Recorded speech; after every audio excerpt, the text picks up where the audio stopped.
Hello and welcome in this video training. This is Edward Reformina. The title of this video training is Sponsoring Monster.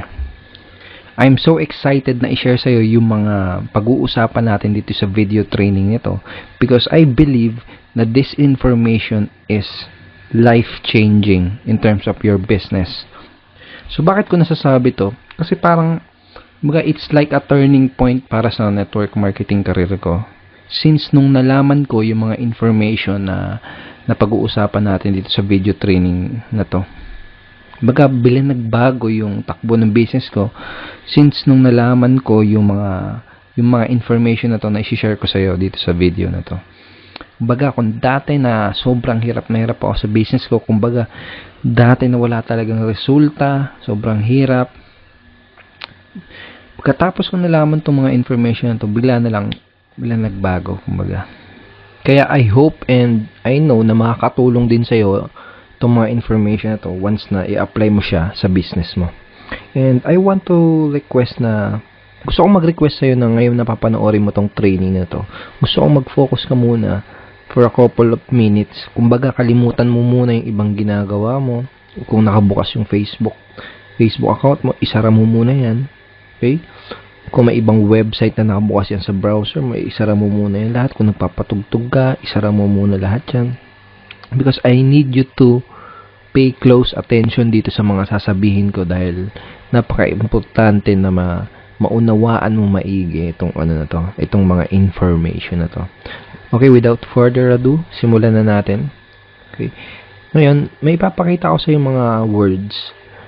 And gusto kong isipin mo kung ano yung mga unang bagay na papasok sa isip mo kapag nakita mo tong mga salita na to. Okay? Ready ka na? Okay, ito yung first word. Recruiting. Okay? Ano yung unang pumasok sa isip mo ngayon na nabasa mo to? Itong next word, sponsoring. Okay? Ano yung pumasok sa isipan mo ngayon nabasa mo tong sponsoring? At ang pangatlo, selling. Ano yung pumasok sa isip mo ngayon na nabasa mo? Ano yung pumasok sa isipan mo nang makita mo tong salita na to? Ngayon, kaya ako tinanong kung ano yung mga unang pumasok sa isip mo nung nabasa mo tong mga salitang to ay dahil kapag negative yung unang mga bagay na pumasok sa isip mo na makita mo itong mga salita na to, ibig sabihin, kapag may any negative association ka dito sa mga salitang to, trust me, may hirapan kang magkaresulta sa business mo. Isipin mo ito maigi. May mga iba't ibang skills na kailangan na matutunan sa ating business, sa network marketing, sa MLM o sa direct selling, like inviting, handling objection, etc. Okay? Pero dito sa tatlong ito, sa recruiting, sponsoring, selling, ito yung tanging skills at yung tanging area or part ng yung business kung saan ka pinakakikita at kung saan ka magsisimulang kikita. Okay? Kung nagsisimula ka pa lang, dito ka pa lang talaga magsisimulang kumita sa recruiting, sponsoring, and selling. By recruiting, by sponsoring, and by selling. Okay? Oo, makikita ka kapag malaki na yung network mo, maleleverage mo na yung effort ng mga ibang tao. Pero kung nagsisimula ka pa lang, at hindi ka pa nakakapag-build ng malaking organization, dito ka pa lang kikita sa tatlo na to. Tanungin kita, kapag nakapag-invite ka ba, kikita ka na? Hindi pa, di ba? Kapag na-handle mo ba yung objections, kikita ka na? Hindi pa naman, di ba? Kaya napaka-importante nitong tatlong area na to para sa business mo. Pero, kapag may any negative association ka dito sa tatlong to, kahit katiting lang, kahit konti lang, dun ka mahihirapan sa business mo. So, let me share with you yung story ako nung nagsisimula pa lang ako sa network marketing career ko. So, nung nagsisimula pa lang ako, I cannot recruit, hindi ako makapag-sponsor, nahihirapan ako makapagpasali, makapagpa-join sa business ko. So, 4 months yung lumipas, isa lang yung napasali ko. Okay? Tapos, I cannot close the sale. Kahit madami na akong in-invite, Tapos yung iba, kahit sinabi na nila na okay sila, sige go ako, maganda yan. Maganda yung opportunity. Kahit na nag-yes na sila, kumbaga hindi ko pa rin ma-close yung transaction, hindi ko pa rin ma-close yung sale, hindi ko pa rin sila ma-close dun sa opportunity. Okay? Pangatlo, I'm having a hard time introducing people to my business. Kumbaga, naiilang ako, kumbaga may nag-aalangan ako na i-introduce yung opportunity ko sa madaming tao. Ang dahilan kung bakit ganun, bakit nangyayari yung ganun, is kasi nung nagsisimula pa lang ako, ay may negative association ako dito sa tatlong mga to. Sa recruiting, sponsoring, and selling. Pero hindi ako aware na may negative association pala ako dito sa tatlo na to. Baga parang subconsciously lang siya nangyayari. Baga, alam ko na part to ng business, tong recruiting, sponsoring, selling. Pero iniiwasan ko siya sa presentation kung hindi ko siya sinasabi. Minsan kapag may prospect na nagsabi sa akin, kailangan ko ba mag-recruit? Nasabi ko, hindi. Kailangan ba magbenta? Ay, hindi rin. Actually, karamihan ng mga networkers parang ganun. Baga iniiwasan nila itong mga salita na to. Yung mga recruiting, sponsoring, selling. Yung iba pa nga nilalagay ng twist na share lang daw. All you need to do is sharing. But the truth is, sa network marketing or kahit anong business pa yan, kailangan mo mag-sell, di ba? Kailangan mo magbenta. Okay? Kapag nasa network marketing ka, kailangan mo mag-sponsor, kailangan mo mag-recruit. Pero nga dahil karamihan ng mga networkers ay merong negative association dito sa tatlo na to, ginagawa nila, iniiwasan nila entirely yung mga salitang yan. Minsan tinatanggal pa nila sa vocabulary nila. Right? So parang gano'n yung negative association yun. Now, kapag bago ka pa lang kasi sa network marketing, maaring meron kang weird feeling or negative connotation or negative association about recruiting, sponsoring, and selling. So, very normal lang yun dahil karamihan naman ng mga pumapasok sa network marketing ay wala pa talaga mga background before sa business or sa kahit anong klase ng selling, pagbebenta, or pag-sponsor, etc. Maaring hindi ka komportable sa pagre-recruit, pag-i-sponsor. Maaring pakiramdam mo sa sponsoring is nagte-take advantage ng ibang tao.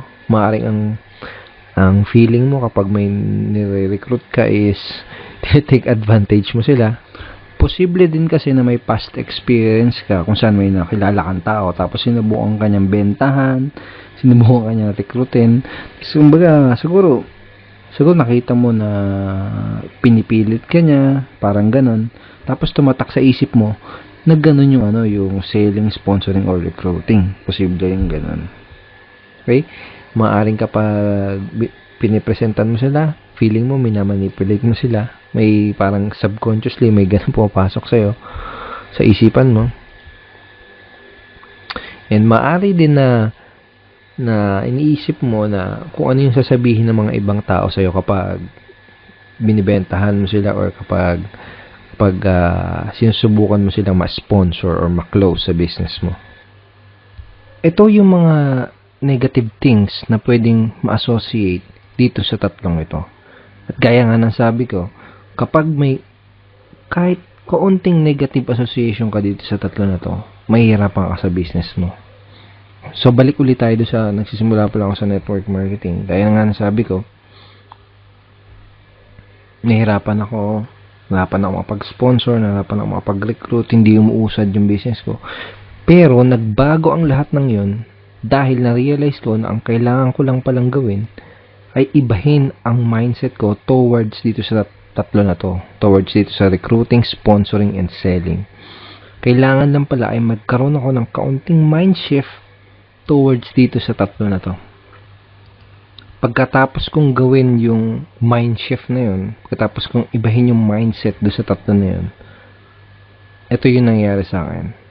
Personal ako nakapag-sponsor ng 63 direct downlines sa loob ng 4 na buwan as a result of changing my mindset.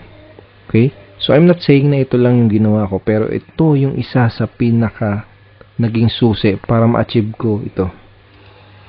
So, ano yung mind shift na ginawa ko? Diba? Ito. I decided to love the idea of recruiting, sponsoring, and selling. Ano ibig ko sabihin? Kung dati, naiilang ako sa mga to, sa recruiting, sponsoring, and selling, kung dati ay may negative thinking ako about recruiting, kung dati ang feeling ko is parang nagtitake ka ng advantage kapag binibentahan mo sila, kung dati nasa thinking ko ay pag recruiting is yung mamimilit ka ng tao, parang ganon. Ang nangyari, nag-decide ako na i-embrace itong idea na to, itong mga to. I decided na yakapin yung idea ng recruiting, sponsoring, and selling. Mamaya mas ipapaintindi ko sa iyo kung ano yung ibig kong sabihin, okay? Pero ngayon gusto kong ipakita sa iyo kung paano ko ginawa yan at kung bakit ko ginawa yan. And most importantly, bakit kailangan mo din gawin yung ginawa ko kung gusto mong magka-resulta dyan sa business na ginagawa mo ngayon. Sabihin natin na ito ka.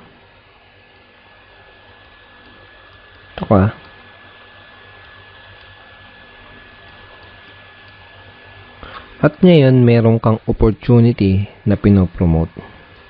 Okay? Naniniwala ka na itong opportunity na to, itong opportunity na ginagawa mo ay makakatulong para sa ibang tao, para magkaroon ng extra income, at para magkaroon ng time at financial freedom. Okay? Ngayon, ito naman yung prospect mo.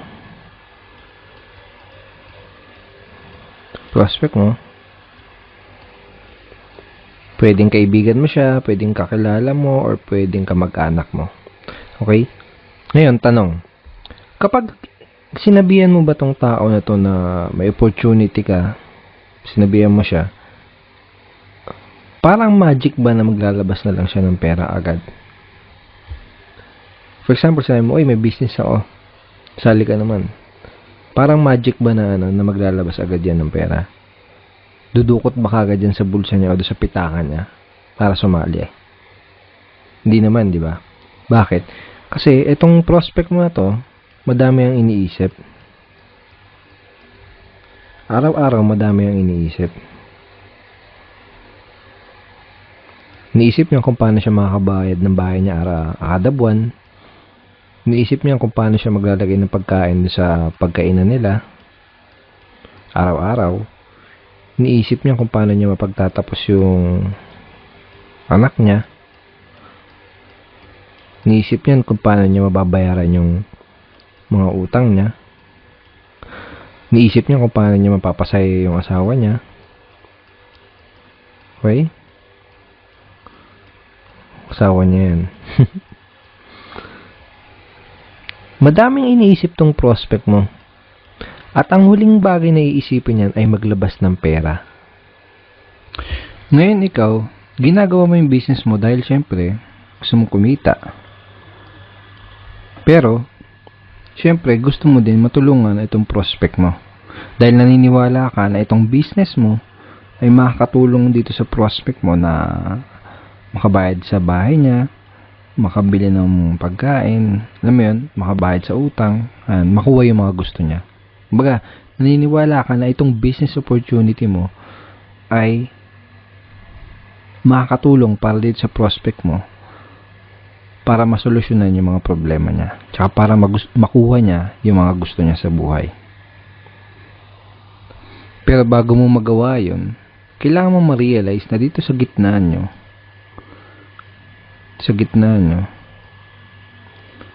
ay merong isang ilog. Okay? Bago mo magawang matulungan itong prospect mo na to, gamit ang iyong business opportunity, kailangan ay maitawid mo siya mula dito sa lugar na to, papunta dito, sa lugar na to. Okay? Bago mo matulungan tong prospect mo with your business opportunity, kailangan maitawid mo siya dito sa kabila ng ilog papunta dito. Okay? Kaya kung talagang gusto mong matulungan itong prospect na to, it is your obligation na maitawid siya mula dito sa lugar na to papunta dito. Ngayon, para siya makatawid dito sa ilog, kailangan niya sumakay ng bangka. Okay? Bangka yan. Ngayon, itong bangka na to, bago siya makasakay dyan, kailangan niya magbayad ng pamasahe. Okay? Magkano yung pamasahe na yun? Pamasahe niya dun sa bangka na yun ay yung kung magkano yung investment dun sa business na ino-offer mo. Sabihin natin, 6,000. Okay? Yan yung niya. Yan yung kailangan niyang pamasahe para makasakay ng bangka at para makatawid siya mula dito sa lugar na to papunta dito. Okay? Ngayon may isang problema. Walang tao na paggigising kada umaga ang iniisip ay, saan kaya ako magandang mga pagkagising niya, ang iniisip niya, saan kaya magandang gumastos ng pera? Saan kaya magandang gastusin yung pera ko? Saan kaya magandang gastusin tong mga pinaghirapan ko sa trabaho? Okay? Walang tao nagigising kada umaga na constantly na nag-iisip na ano kaya magandang business na bilhin. Walang ganun. Kasi ang iniisip niyan, araw-araw na iniisip ng prospect natin, mga tao, karamihan, ang iniisip niyan is, paano kaya ako makakapagtipid? Paano kaya ako hindi gagastos? Paano kaya ako makakaiwas sa mga gastusin? So, ganun. Ganun yung challenge. Yun yung challenge mo. So, itong prospect mo, kailangan niya ng tulong mo para makapaglabas ng pamasahe. Okay? Para makasakay siya dun sa bangka at para makatawid siya mula dito sa lugar na to, papunta dito sa lugar na to. Pero itong tandaan mo, kapag hindi mo natulungan maglabas ng pera itong prospect mo, hindi mo siya matutulungan gamit ang opportunity mo. Hindi mo siya matutulungan na masolve yung mga problema niyang to kapag hindi mo siya natulungan na makapaglabas ng pera. Okay? Ngayon, paano kung may negative association ka about sponsoring, about recruiting, or about selling? Kapag may negative association ka sa sponsoring, recruiting, or selling, or kapag may maling belief ka dun sa tatlo na yun, mahihirapan ka na matulungan siya maglabas ng pera. Kasi, ang iisipin mo, naku, ang dami nang problema nito. Naku, ang dami niya nang gastusin. Tapos paglalabasin ko pa siya ng pera pampuhunan para masumali sa business ko. Okay? So, ito yung reason kung bakit kailangan mong i-embrace, kailangan mong ma-inlove, kailangan mong yakapin yung idea ng sponsoring, ng selling, at ng recruiting. Okay? Dahil kapag ganun ang ginawa mo, ang magiging mindset mo ay gagawin mo yung lahat ng makakaya mo. Gagawin mo yung the best mo para matulungan tong prospect mo na makapaglabas ng puhunan dahil alam mo na yun lang yung tanging paraan para maitawid siya mula dito sa lugar na to papunta dito. Dahil alam mo na yun yung tanging paraan para masimulan mo siyang matulungan gamit ang business mo. Kumbaga, uobligahin mo yung sarili mo na matulungan siya makapaglabas ng pera para ma-sponsor mo siya, para ma-recruit mo siya, o para mabentahan mo siya. Dahil yun lang yung tanging paraan para makapagsimula siya sa business mo.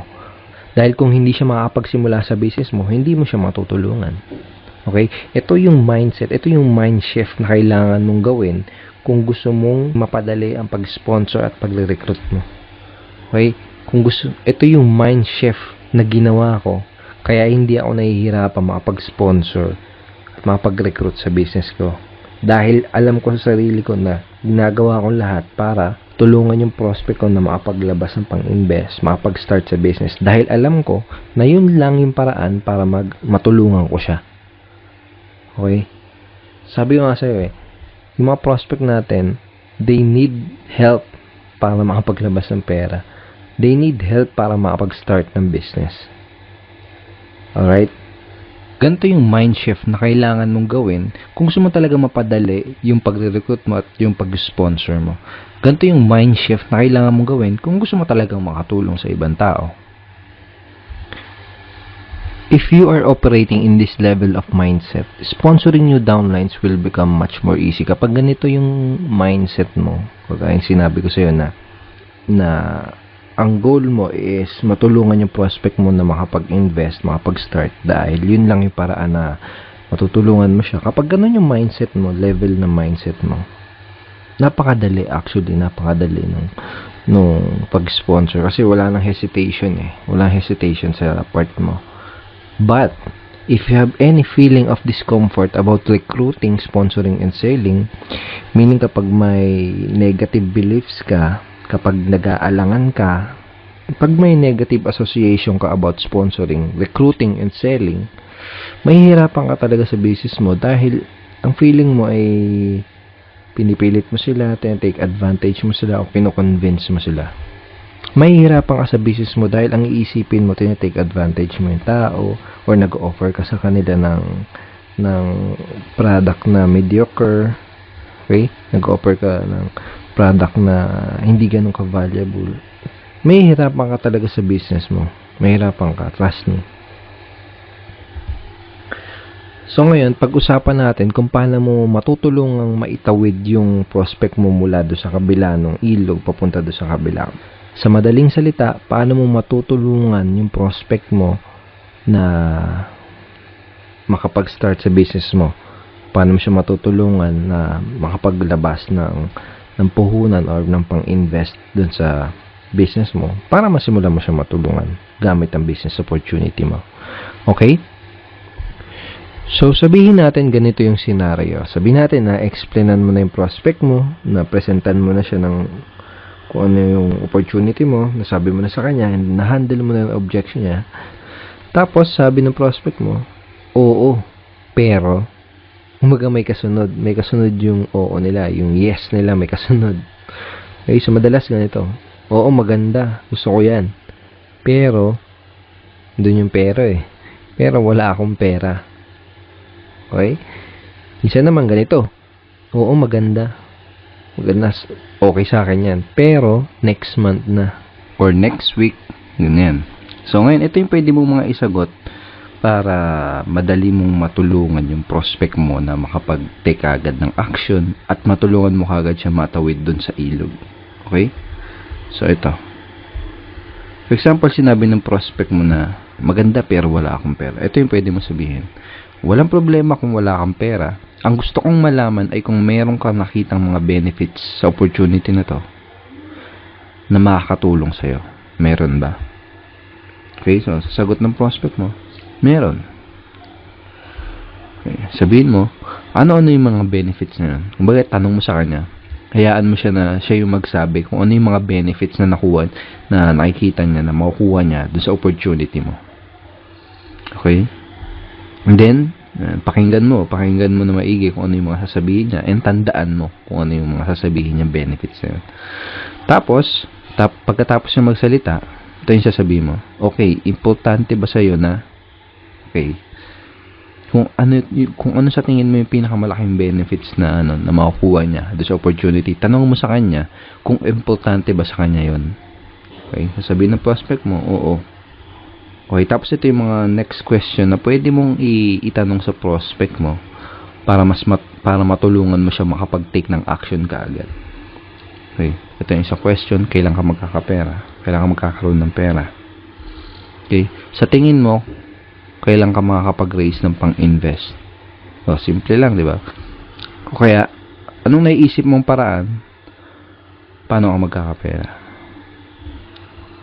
Okay, or kung makakapag-isip ka ng paraan para magkapera, ano yung paraan na yun? So, sa gantong paraan, by asking these questions, kumbaga, natutulungan mo siya na makapag-isip ng paraan para makapag-raise ng pera. Para makapag-start do sa business nyo. Kumbaga, ginaguide mo siya para makatawid do sa ilog. Okay? Kung talagang interesado yung prospect mo, makakaisip siya ng paraan. Okay? Ito pa isang question na pwede mong itanong. Kung makapag-isip ka ng paraan para makapag-raise ng pang-investment, makaisip ka ng paraan para makapag-raise ng investment, ano yung paraan na yun?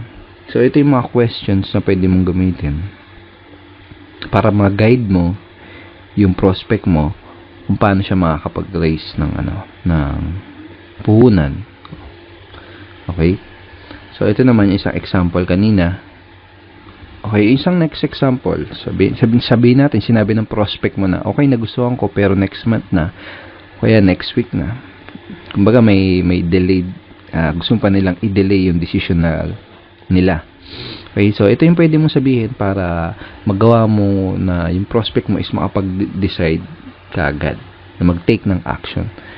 Ito yung pwede mong sabihin sa kanya para makagawa siya kaagad ng action. Ito yung mga pwede mong sabihin sa kanya para makapag-take kaagad siya ng necessary action, para makapagsimula na kaagad siya doon sa business mo. Okay, ito. Okay lang naman yan. For example, sabi ng prospect mo, okay, nagustuhan ko pero next month na. Sasabihin mo, okay lang naman yan, walang problema.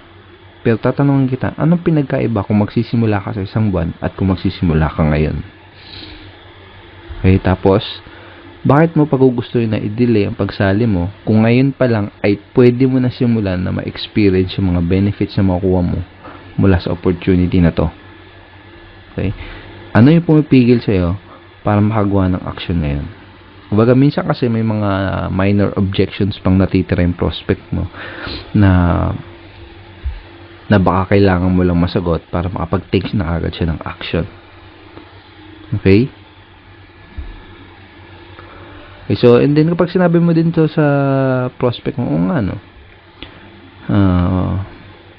pwede naman ngayon na magsimula na siya. Baka marirealize niya na ba't mo papatatagalin? Okay? Kaya naman, ito pa yung isa mong pwede mong sabihin pag sinabi ng prospect mo na, okay, nagustuhan ko pero next month na. Okay lang naman yan, walang problema, pwede mong gawin yan. Okay, pwedeng next month ka na magsimula. Pero tatanungin kita, anong pinagkaiba kung magsisimula ka sa isang buwan at kung magsisimula ka ngayon? Bakit mo pagugustuhin na i-delay ang pagsali mo kung ngayon pa lang ay pwede mo nang, lagay mo dyan yung there, yung why nila. Bakit mo pagugustuhin na i-delay ang pagsali mo kung ngayon pa lang ay pwede mo nang matulungan yung mga kapatid mo sa pag-aaral nila sa tulong ng opportunity na to?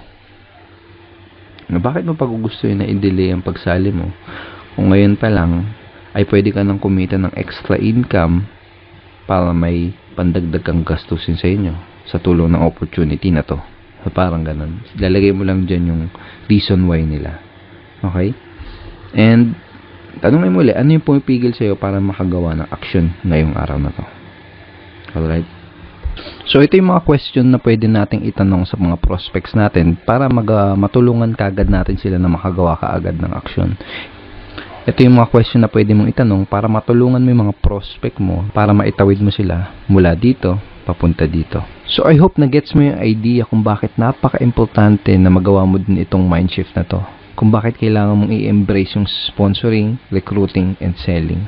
Gaya nga lang sabi ko sa'yo, nung naintindihan ko to, parang turning point siya nung career ko. Dahil nung naintindihan ko siya, naintindihan ko tong konsepto na to, ay napadali yung pag-i-sponsor ko. So, I hope mag-gets mo din yung idea at mag-grasp mo din siya at magawa mo din itong mind shift na to para ikaw mismo ay mapadali yung pag-i-sponsor mo sa business mo.